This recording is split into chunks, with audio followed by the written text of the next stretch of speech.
Welcome once again to the official Colorado Sports Hall of Fame podcast. I'm Dave Plati. And I'm Jim Saccomano, and we're your co hosts with over 90 years of experience working in Colorado sports. Myself with the Denver Broncos, and Dave with the CU Buffaloes, and both of us at one time with the iconic Denver Bears, among our many other experiences. I like that, iconic. We are continuing our reveal of 150 significant moments in Colorado sports history. The state's 150th birthday is less than 3 weeks away, August 1st, the date in 1876 that Colorado was admitted to the Union as a 38th state. A veteran committee ranked the top 50 of those moments, all culled from over 2,000 that have been collected and counting. Those are ranked by 19 people with over 800 years combined covering covering Colorado sports or working in Colorado sports. We have been counting down at a rate of 5 per week, and we will do daily for the top 10 beginning next week. We've already covered numbers 16 through 150 in our previous podcasts, the top 50 moments that were debated and then ranked by the committee. We're revealing 11 through 15 in this podcast. For the numbers 51 through 150, we wanted to cover all areas of the state and most, if not all, sports, but all were still very significant moments.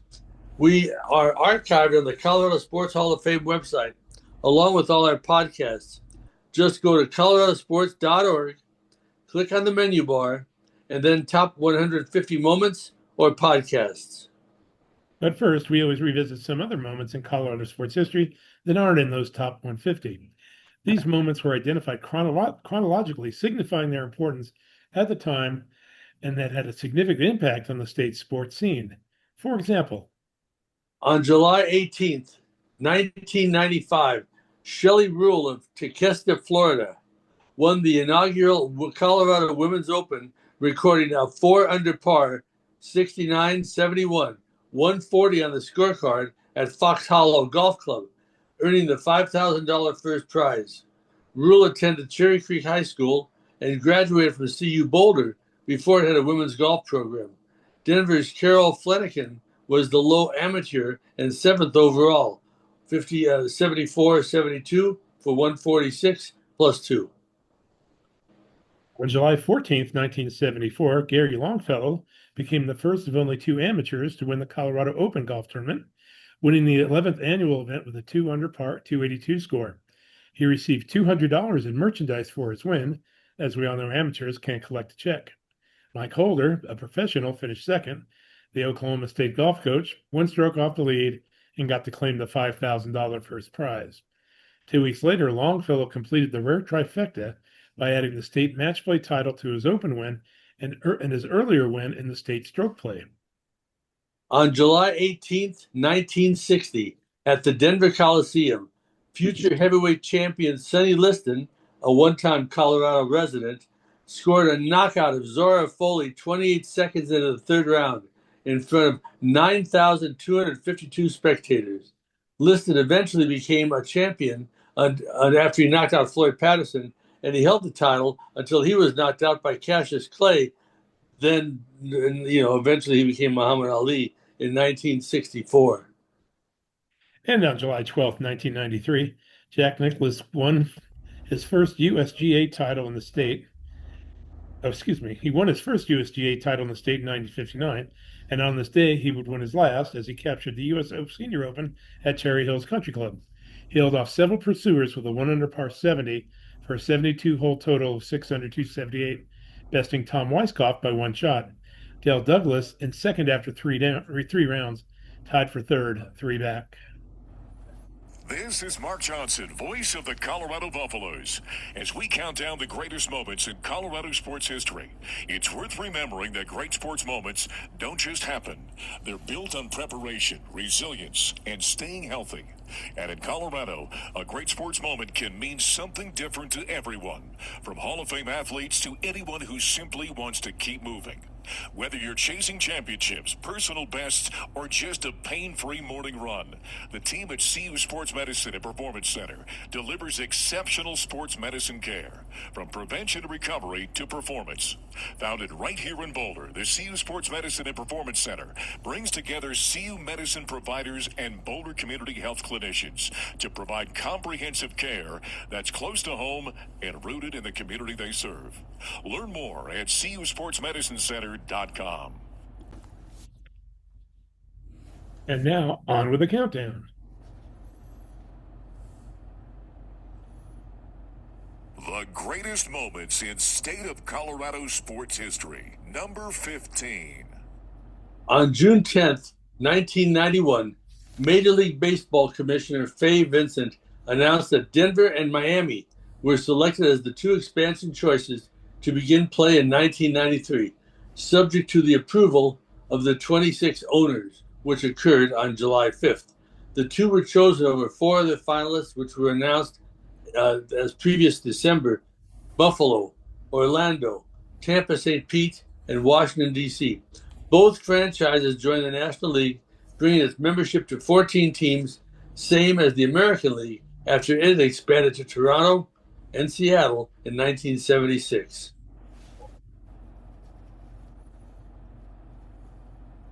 The greatest moments in state of Colorado sports history. Number 14.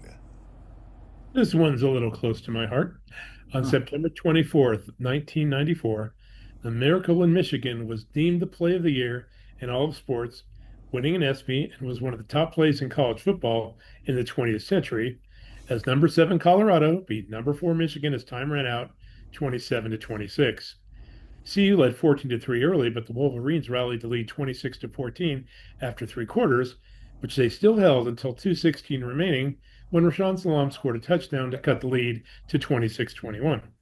The Buffs regained possession at their own 15, and 2 plays later were at the 36 with 6 seconds to play. With over 100,006 screaming spectators, the CU quarterback Cordell Stewart dropped back to pass. He launched the pass over 70 yards in the air that was tipped at the goal line by Blake Anderson and hauled in by Michael Westbrook in the end zone for a touchdown. The Hail Mary was actually made possible by future Heisman Trophy winner Rashawn Salam, who made the key block to buy Stewart time to throw what amounted to a 64-yard play in the books. The play was called Jet Rocket. The greatest moments in state of Colorado sports history. Number 13. On January 27th, 1976, the ABA was down to 7 teams and playing as one group instead of 2 divisions. So it was decided to have the League All-Stars play the team that was in the league at that time. Denver, 32-11 on the season, topping New York's 29-15 mark. Denver is always slated to host. And before a league record 17,798 spectators at the city's brand new McNichol Sports Arena, the Nuggets won 144-138. David Thompson led the way with 29 points, named the game's MVP, with Bobby Jones scoring 24, Dan Issel and Ralph Simpson each adding 19.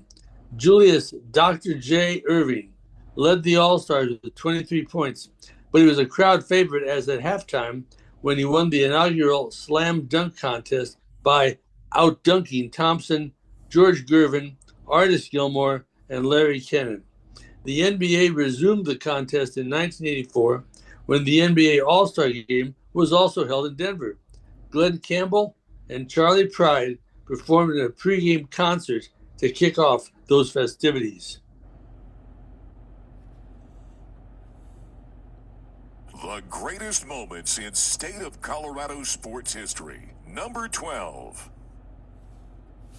On April 9th, 1993, the Colorado Rockies made their home debut at Mile High Stadium in front of a record crowd of 80,227, defeating the Montreal Expos 11-4. After Brent Smith shut down the Expos in the top of the first, Eric Young stepped to the plate for the first official major league at bat by the home team in Colorado. He responded by slamming a 3-2 pitch off Kent Bottenfield 390 feet into the left field stands, sending the crowd into a frenzy. Young led an 18-hit attack, going 4 for 4, scoring 4 runs and driving in two, while Smith, a former Denver Bear, pitched 7 innings of shutout ball for the win. It was also the first win in team history after dropping 2 games in New York.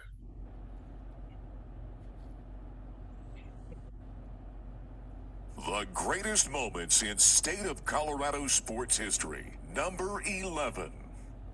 Now, at this time, we'd like to welcome our guest for this podcast, Colorado Golf Journal's Gary Baines, one of our 19 committee members that helped select our top 50 and who writes a monthly review for the Colorado Sports Hall of Fame, to join us in discussing number 11 on the list.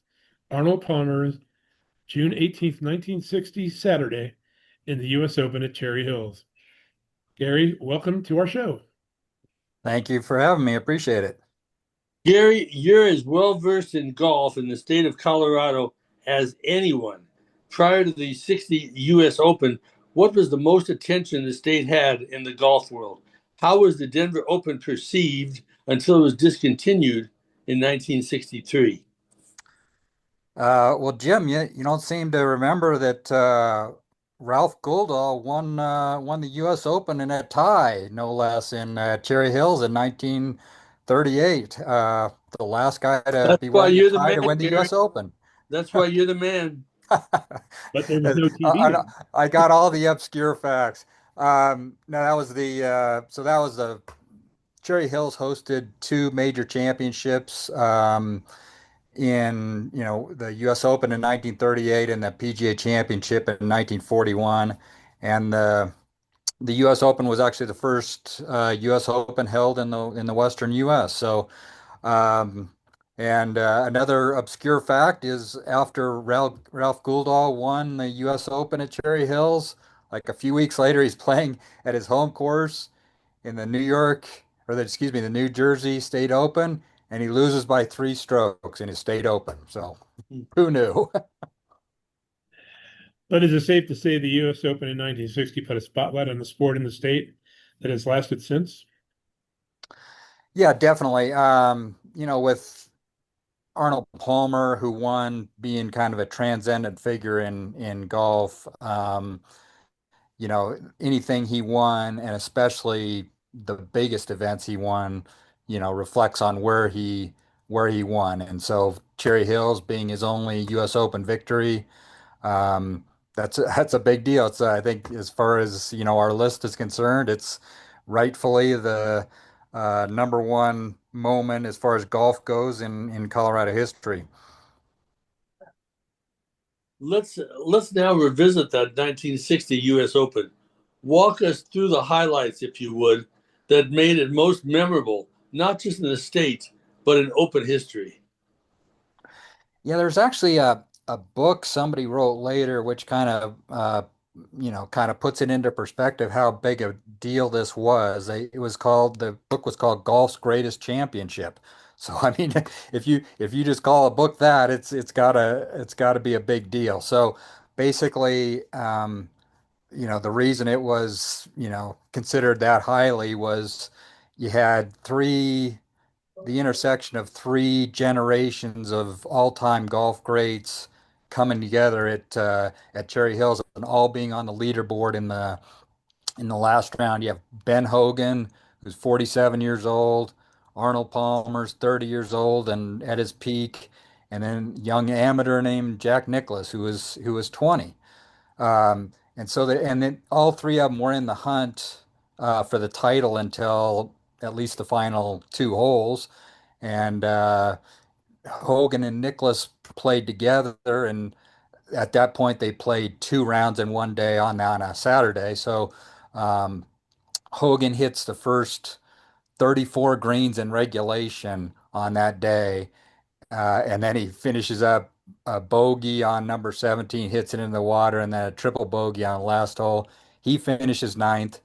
Nicholas, as I say, a 20-year-old, he finishes runner-up. And of course, Palmer, uh, just one of the most biggest comebacks in the sport's history, even to this day. He starts so halfway through the day with 1 round left, he's 7 behind. So he's having lunch with some sports writers, which probably doesn't happen much these days, but there he's asking him, "Oh, what do you think I need to do to, win the tournament?" And they're going, "You have no chance, no chance at winning the tournament being seven back." And of course, he goes out there. The first hole at Cherry Hills is a 346 yard par four.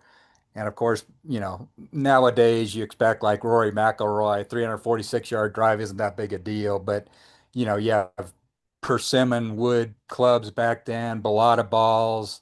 So hitting it over 300 yards was unbelievable. So 346-yard first hole, he takes out his driver, hits it on the green, drives the green, two putts for birdie, chips on next hole for another birdie, ends up making these six birdies in his first seven holes, shoots 65, biggest comeback in US Open history at that point, and wins the tournament. And of course, everybody knows the famous photo to this day of him taking off his visor and whipping it, 30 feet up in the air. So all in all, it was, it kind of lived up to that golf's greatest championship at that point.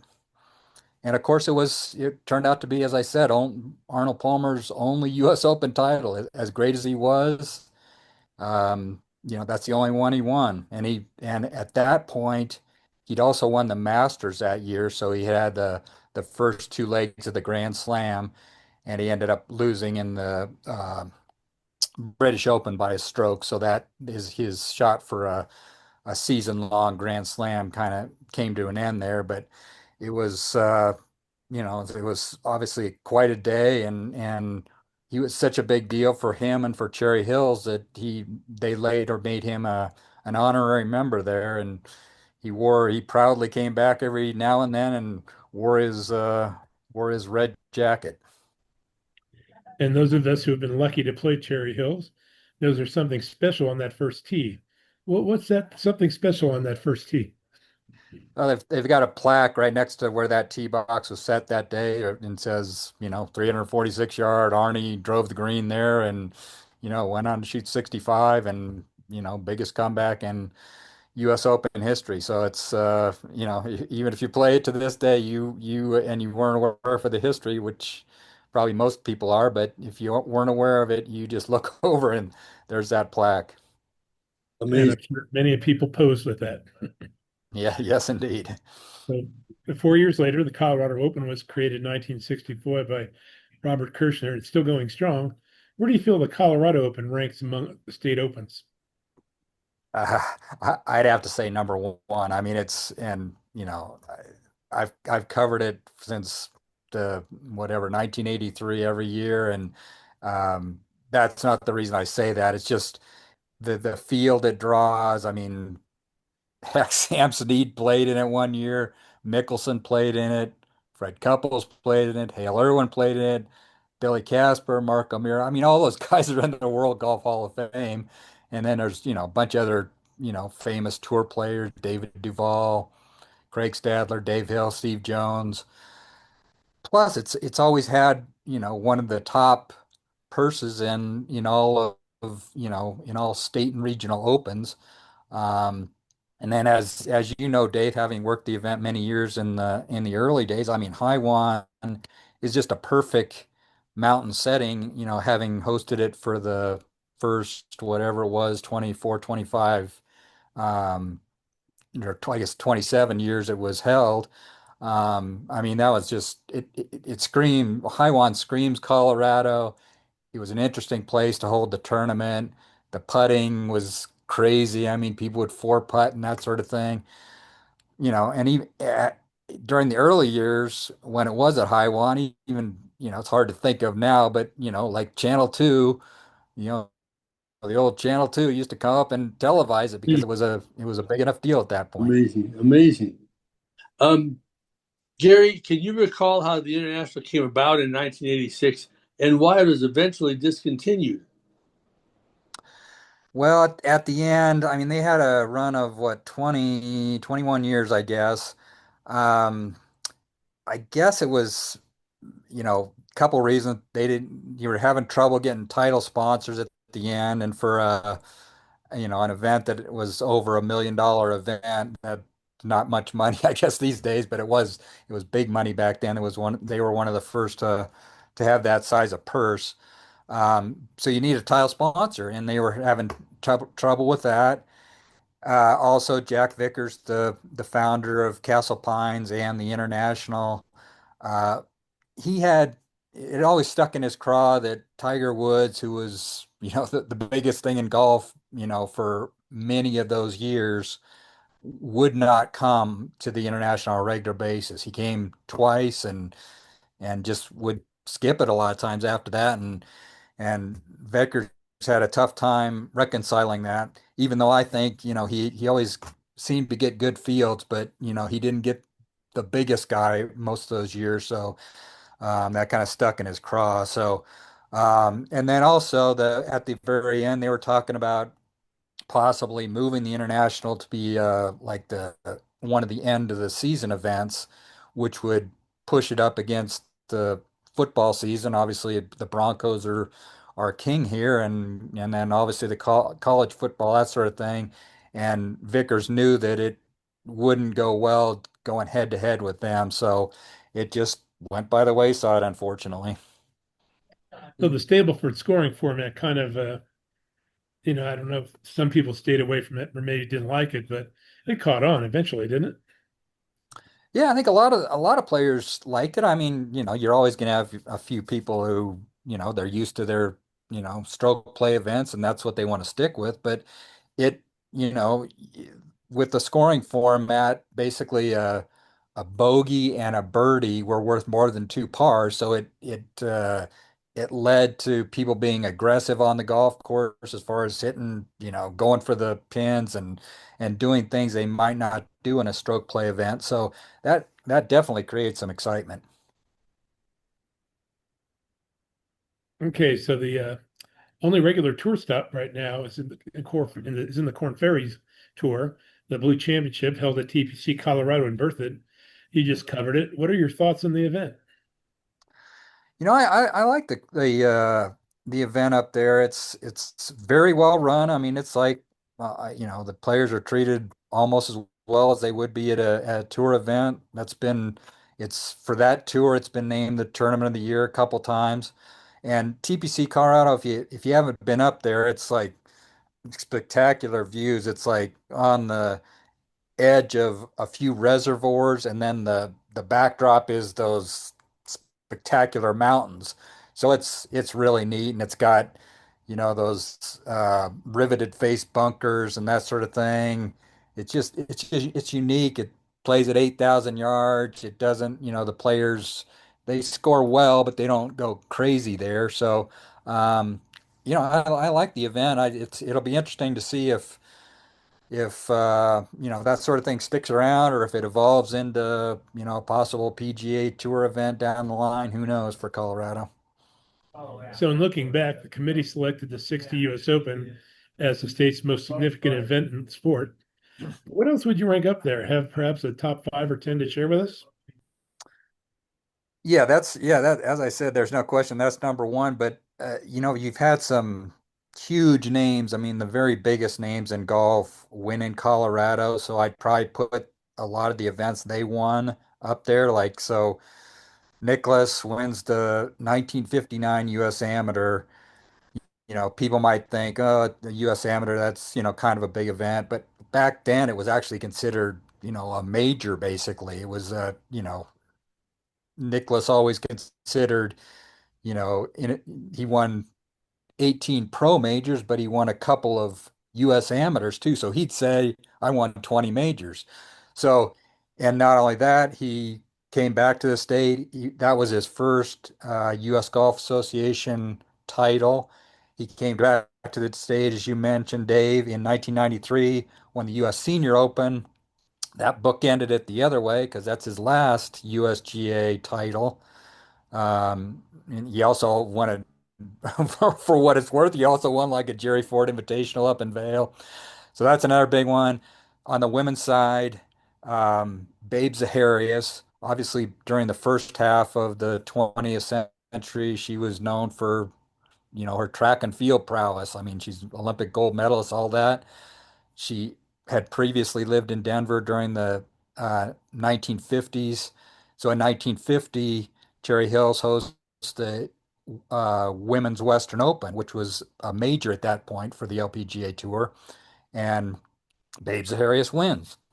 I mean, so you got the woman who's named the Associated Press's female athlete of the first half of the 20th century in all sports. She comes back to where she had lived and wins at Cherry Hills. Um, I'd also throw Phil Mickelson's U.S. Amateur in 1990 at Cherry Hills among the most significant events golf-wise in Colorado.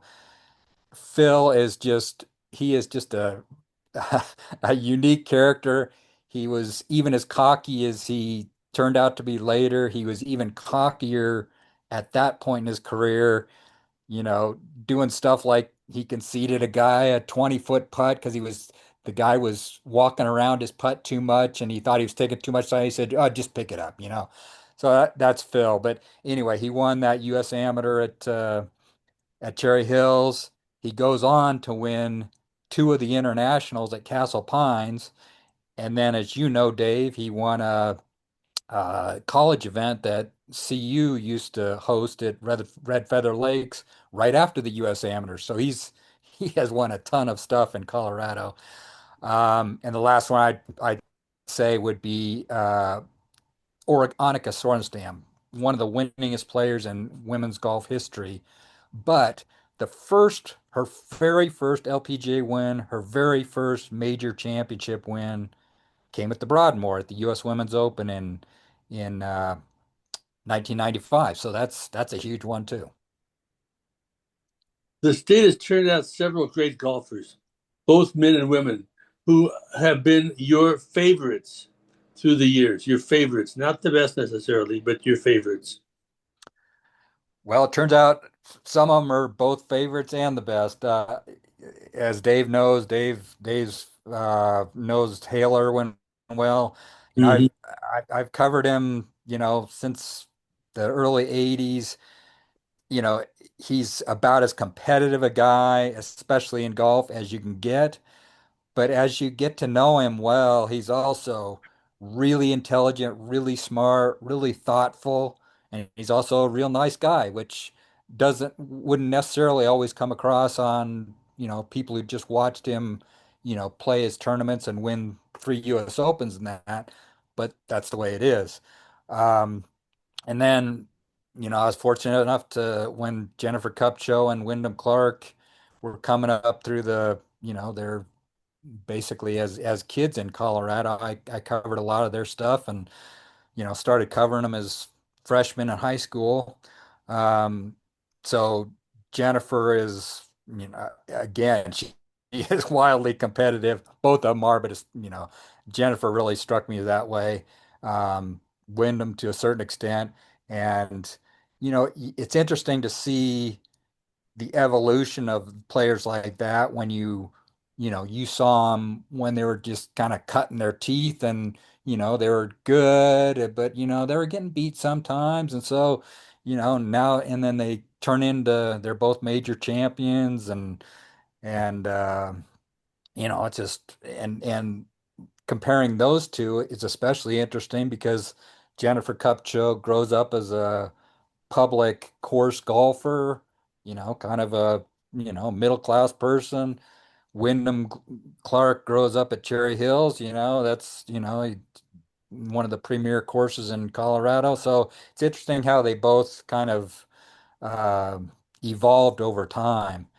And I guess taking off on that point, just and given the way the U.S. Open turned out last month, it's to me one of the most interesting stats out of Colorado golf is that 6 U.S. Opens in the last 53 years have been won by graduates of Colorado high schools. So you got Hale Irwin, who went to Boulder High School and went to CU. He won 3, of course. You got Wyndham Clark, now he's won two in the last 4 years. He went to Valor Christian High School, and then Steve Jones, he went to um, Yuma High School and CU. He won in 1996, so 30 years ago. So, and Hale's also still in the record books at this point as the oldest winner of the U.S. Open ever. He won in when he won the one in 1990 at Medina, where he, high five and everybody around the Mhm. last green.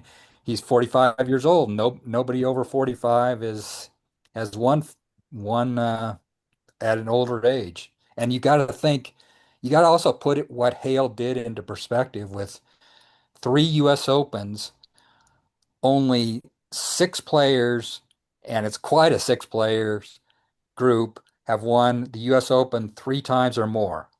Nicklaus, Tiger, Hogan, Bobby Jones, and then Willie Anderson way back when. So, I mean, that's a crazy good record. And then on the women's side, back to Cupcho, you think of what she did historically. She wins an NCAA title in 2018. Next year, at the first Augusta National Women's Amateur, which has become a huge event, she initially turns down the invitation to that event because she's got college events and that sort of thing in her final year at Wake Forest.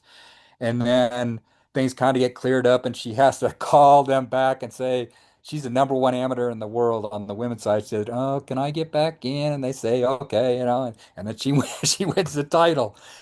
And then 3 years later, as a pro, she wins her first, women's major. So, I mean, you think of what those three people have accomplished. It's pretty amazing.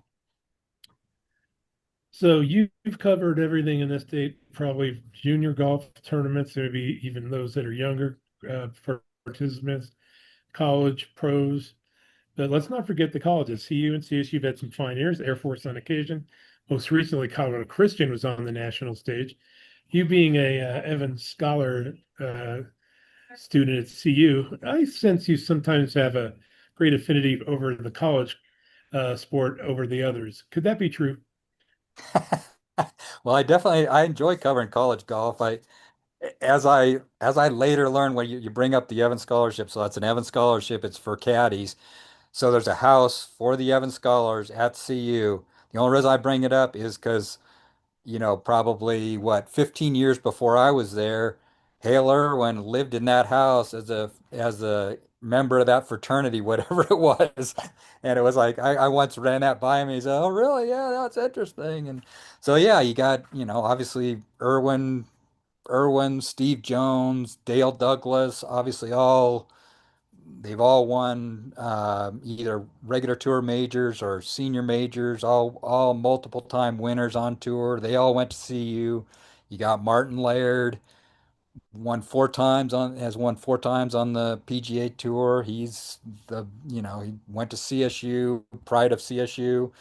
You've got at Air Force, their program isn't may not be as stellar as CU and CSU year in and year out, but you think, two guys that played at that Corn Ferry Tour event up in Bertha just this last week both went to Air Force, and they were just like back to back, Kyle Westmoreland, Tom Whitney. I mean, they both played on the PGA Tour within the last 5 years, being regulars there.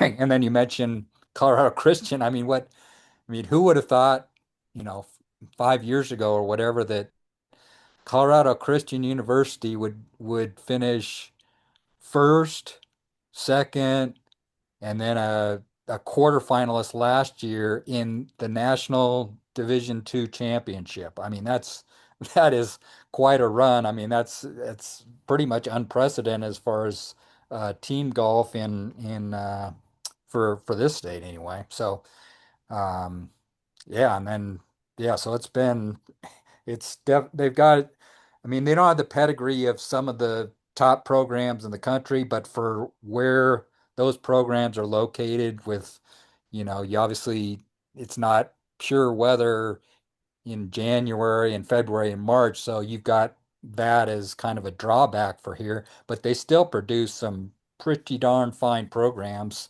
sometimes ranked as, in the top 20, 30, 40 in the country. Speaking of unprecedented or nearly unprecedented, Gary, perhaps a first, maybe, a retired college football coach takes over as the coach of the women's team at CSU Pueblo, leads them to the RMAC title, a third place regional finish, and a berth in the NCAA Division II championships. Unheard of, I would think. What do you think? John Riston, yes.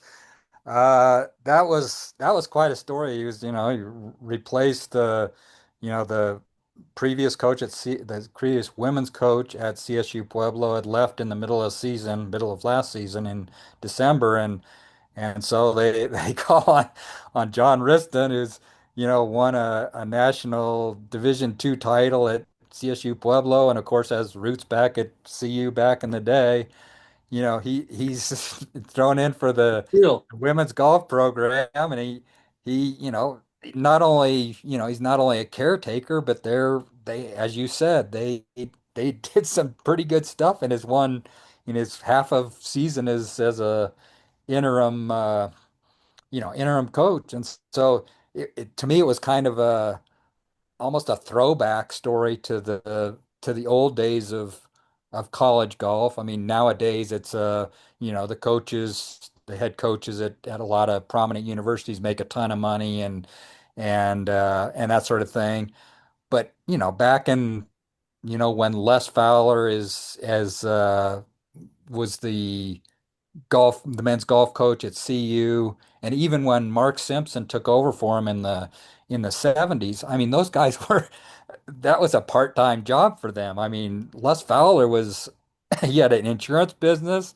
He was a state senator and a state representative. I think he was on Boulder City Council for a while. I mean, that guy was busy, but I mean, he made time to at least be a part-time uh head golf coach at CU, and of course they had some pretty prominent players come through, like a Hale Irwin, like a Dale Douglas, and that sort of thing. So, yeah, so that Riston thing kind of made me think back on that. It was like, is kind of that's a sidelight, but has some success at it. Well, as Hale said a few weeks ago when we had him on, Les wouldn't always go with them on the road trip, so he'd give Hale the golf balls, get him to the rest of the team guys, and Les would go to a political meeting or something with his business. And then, like you said, Mark Simpson, when he first started, he had been Les's assistant for a few years, but he was also the facility and grounds guy. And sometimes he'd be late for practice because he had to go switch out a light bulb somewhere. Yeah, it's so funny. And those, and especially, I mean, it's hard to think that, that's one coach ago for the CU men's golf team. I mean, so Roy Edwards took over from, basically, I guess there was 1 year in the interim, but took over from Mark Simpson. And Mark Simpson, back in the 70s, as you say, Dave, I mean, it was like, he's dealing with facilities, and then he's, has to, you know, make do with the time he has as far as the CU golf the men's head coach. That's amazing. Not happening nowadays. Well, Gary, really appreciate you taking the time to join us today. Hope you enjoyed it. Yeah, that was great. I appreciate, I always like to reminisce. Hopefully I didn't ramble on too much. oh no, it's great. The more the rambling, the better. Okay. Thank you. Appreciate it. Well, we do hope all of you are continuing to enjoy our podcast and are reminiscing with the trips down memory lane we've been taking. Let's thank our sponsors, Pasta J's at 10th and Pearl Street, Boulder, CU Sports Medicine, occasional co-host, executive producer Tim Simmons, his Colorado Collegiate Chronicle, and Mark Johnson for introducing each moment's number. That is a wrap on our 37th podcast. Tune in next week as we start revealing our top 10 on a daily basis through July 31st. And a reminder that the Hall of Fame offers tours of its museum and the stadium, as well as Empower Field at Mile High.